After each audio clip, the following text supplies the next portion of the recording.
les mots, l'amour, la vérité, l'authenticité. Puis c'est justement ça qui s'est passé hier. C'était Christophe Maé, je suis allée le voir en spectacle. C'était tellement touchant, c'était vraiment touchant de le voir. Mais un spectacle qui est rodé depuis, là, comme sûrement qu'il l'a fait 1000 fois. Mais puis, comme... En tout cas, je me suis reconnue dans lui. Oh, on va dire ça de même. Hein? Il y avait une petite touche de moi dans lui, puis ça m'a touchée. Puis là, je me retrouve ici, puis je vous accueille dans cet espace-là.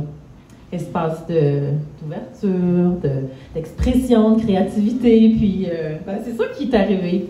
C'est ça qui est arrivé. Comme ça, c'est comme ça ce soir. Il y a au moins deux attitudes possibles face à la solitude. On peut la subir et y rester inconfortable, ou on peut en profiter pour approfondir notre vie, notre intériorité, mieux se connaître, etc. Un chanteur français décédé il y a quelques années s'est décrit comme avec une gueule de métèque, de juif errant de Patrick. Il nous a donné parmi ses chefs-d'œuvre de poésie et de musique un chant dans lequel il personnifiait la solitude. Il la décrivait comme une amie inséparable. Voici la solitude.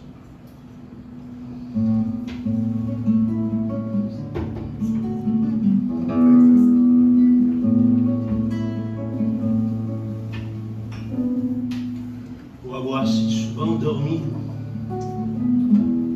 avec ma solitude, je m'en suis fait presque une amie, une douce habitude. Elle ne me quitte pas d'un pas, fidèle comme une ombre. Elle m'a suivi ça et là,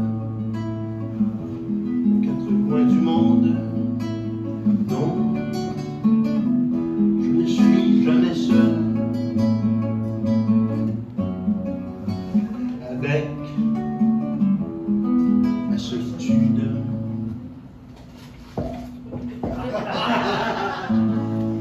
Quand elle est au creux de mon lit, elle prend toute la place. Et nous passons de longues nuits, tous les deux face à face.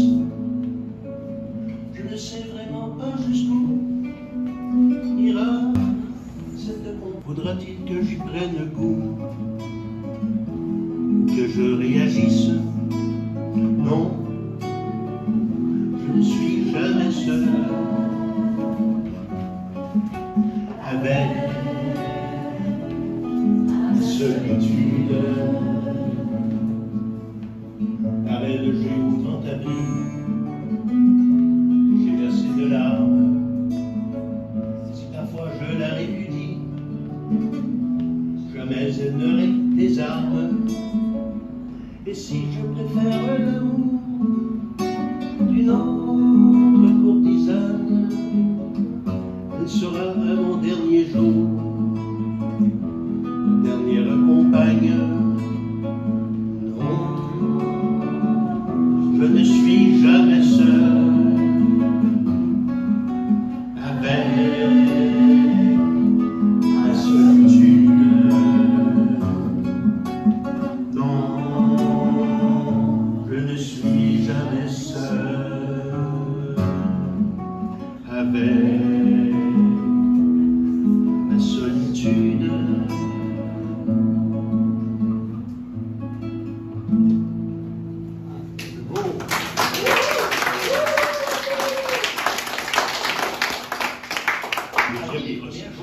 Il en est une qu'il a écrit sur une famille spéciale, une famille de Nazareth, en Galilée.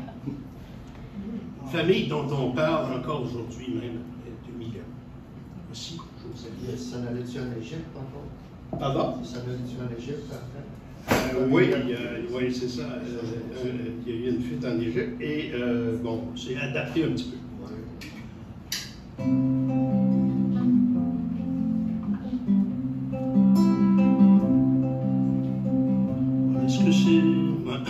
Voilà ce que c'est, mon vieux Joseph. Excusez,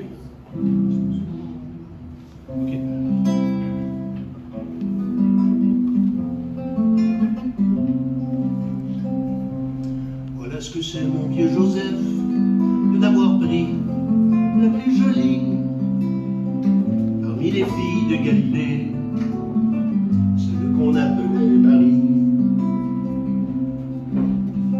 Tu aurais pu, mon vieux Joseph, laisser Marie dans son logis. Dans ton cœur, tu as préféré faire ce que Dieu t'a demandé.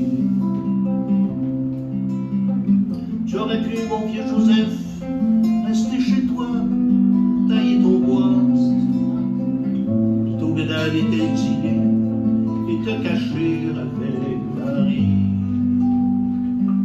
Pourquoi a-t-il fallu, Joseph, que ton enfant, cet innocent, soit maltraité et compris, ce qui a tant fait pleurer Marie?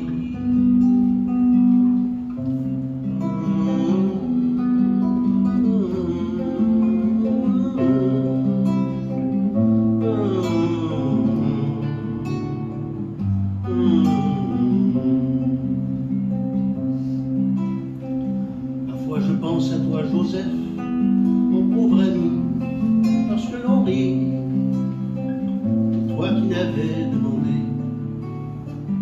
qu'à vivre heureux avec Marie.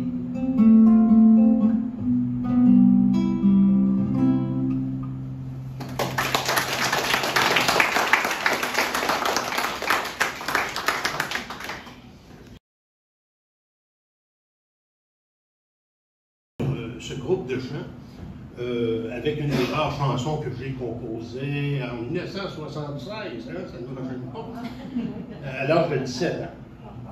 Environ un an après avoir fait l'expérience spirituelle qui a été déterminante de ma vie. Voici, ô Jésus, quel soleil.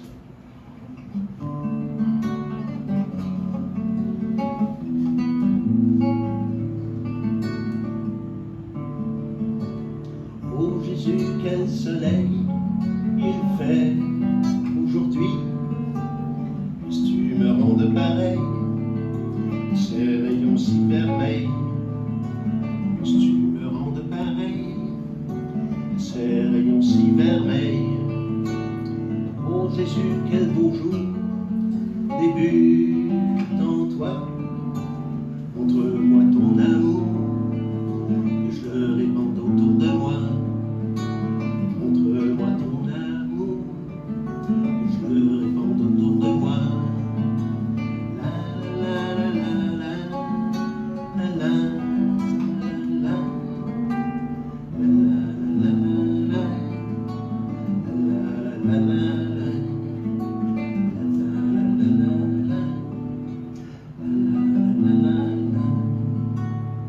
Oh Jésus, je te remercie pour cette belle journée. Moi, aujourd'hui, je puisse témoigner